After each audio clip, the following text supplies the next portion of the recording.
So my name is Brian Strasburg. I was at Youth for Tomorrow from 1990 till 1993. And this place has changed quite a bit, Brian. Well, what are your feelings when you come back to campus like a day like today? It sure has. It's grown just astronomically. It's to see everything and to see the programs and the outreach and the chapel, the school. So the guys back in 1990, we went to school in a trailer down behind the home there, down by the garage, and to see the school and the resources that are available now is just really exciting. It is exciting. Tell us about yourself, where you grew up, and what brought you to Youth for Tomorrow initially. I grew up in Arlington. Just a number of things who brought me to Youth for Tomorrow. Delinquency generally, not going to school. I'd failed my freshman year of high school. I had one problem after another, and so I think my probation officer had identified the home and kind of saw it as an opportunity. And what were your first impressions? Well, I still remember Lloyd Chadwick sitting me down and saying, "I've only got so many slots here. And if I'm going to give you one of them, I need to know that you're going to try and you're not going to waste our time."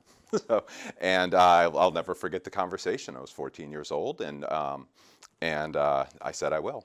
And he held me to it. He was I forget the title, but the head of the home here. And he sat in the main office down there, and he said, you know, you've got to put the effort into it. What adjustments did you have to make personally when you got here? You probably used to doing your own thing, and now you're here, and there's a lot of structure here. Even then, even in the early days, structure was part of what was going on here. So what adjustments did you have to make personally? And that's probably exactly it. It's adding that structure. It's having that structure in life. It's knowing expectations of you. I was expected to do extremely well in school. I was expected to catch up. It was a humbling thing. It's a humbling thing to know that you had made decisions that had put your life on a really bad path. And here was somebody giving you a pretty precious opportunity to get back on path and to get back on track with your life. So it was expectations.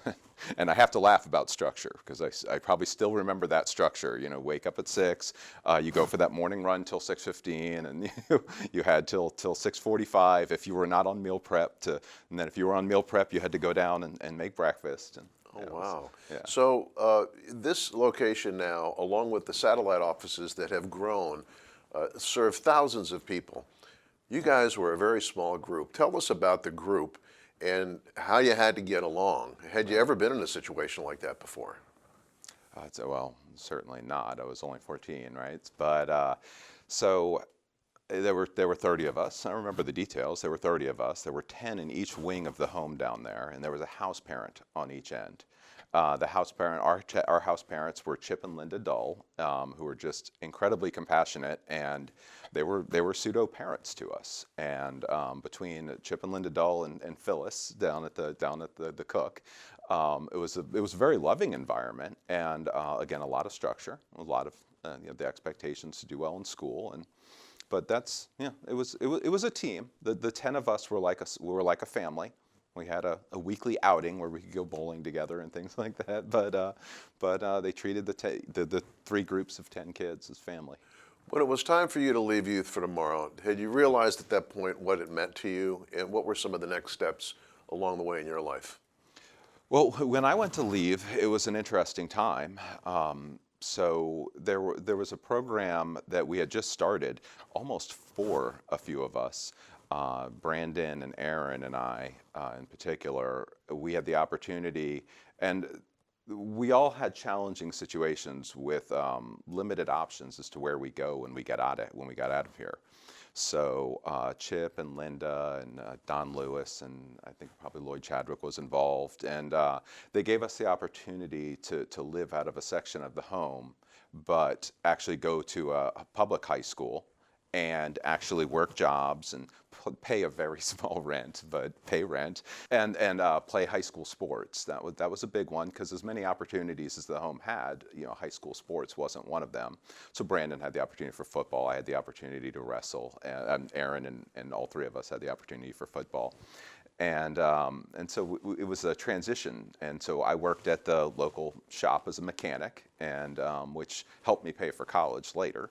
And again, all 3 of us had jobs out, and Phyllis often picked us up after and got us home. And so it was a transition for us, and so that's how we did our senior year of high school.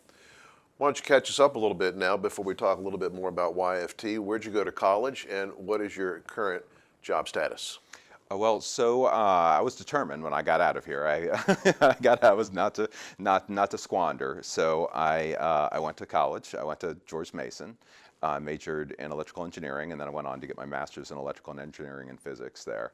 And I was able to do semiconductor manufacturing, which the area here in Manassas had some opportunities in semiconductor manufacturing.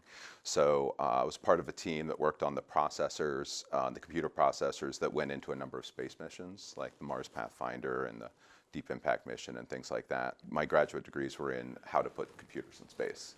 Wow. That's So when simple. some people say, it's not rocket science, for you, it was rocket science. Yeah, it was fun. It was a really cool field. That was neat. I stayed in that field for about 15 years, and then I switched over to a software consulting and advisory stuff. Well, you certainly have done well for yourself. When you come back here, what sense of pride do you feel in what this place meant to you? Having been through, I mean, I'm proud of what we do here. So I went on through college actually to work here and had done various fundraisers and volunteering here over the years. You've been in touch. Yeah, I've been in touch a lot, and but it's been really great to see it grow and to be able to contribute back and to be able to. So I mean, there is a sense of pride in having been here, but there's also a sense of pride in just helping this program grow and watching it. And I've not nearly made the contributions that people like Phyllis and of course Joe and Dr. Jones and the people that have contributed in just amazing ways with their lives. But it's just been fascinating to see it grow. And That you have been in touch, you know what's been going on here over the last few years. What is special about this place? I'm going to say, like, again, I remember back to what Lloyd told me, and it's like, you've messed up your life, and here's a chance to get it back on track. Don't squander it. I feel like in today's world, there's not so many opportunities where people are going to tell you to stand up, and people are going to make you take responsibility for yourself. There's a lot of people teaching victimization, and it's been fascinating to watch that in our culture today, because I've told people over the years, when people ask me, is there anything you can tell about somebody being successful? Just in the years I lived here and the years I worked here, and who's going to succeed, and what does it take? And I've often said, not to pigeonhole anyone, but I've often said that sometimes you can tell in a kid that when they come in and say, "Oh, here's all these terrible things that have happened to me," and you kind of you worry. Whereas when you meet the kids that are like, "I messed up, and I'm here to fix it, and I'm taking responsibility," and they're not blaming things on other people anymore. That's you see a kid that's going to turn things around. You're looking at a kid that's going to turn things around. So I always, when I was here, I saw that lesson, and I saw that expectation. And I think because this is a charity, and because there's so many people that have given so much of their lives, and so many personal people that wrote checks, a lot of names on the walls here, that what they gave up to give you a chance. You've got to take responsibility. It's not the time to blame things on other people. It's the time to step up yourself. And so I think that's always something that's been very special to me, the culture that was established here of personal responsibility. That really is an outstanding statement. I guess we can wrap it up by talking a little bit about some of the things you learned that you might still put to use here. We talked about structure and what might have been missing in your life, but you've been very successful. Can you point back to some of the things you learned here that might still impact you to this day? Obviously, it's a different time. We're talking about many, many years ago. But is there anything you can relate to? Wow, that's a tough one. You're right. It was many, many years ago. Maybe do you have kids? Yeah, I do. I have a 3-year-old and a new baby, going on 3-year-old and a new baby. I feel like it's funny on the spot, because I do feel like there's so many lessons from Don Lewis, from Phyllis, from Chip and Linda.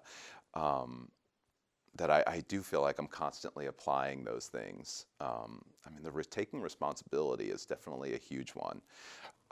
There's another one which is just simply constant effort. It's, what does it take to raise a kid? It takes constant effort. It takes being there.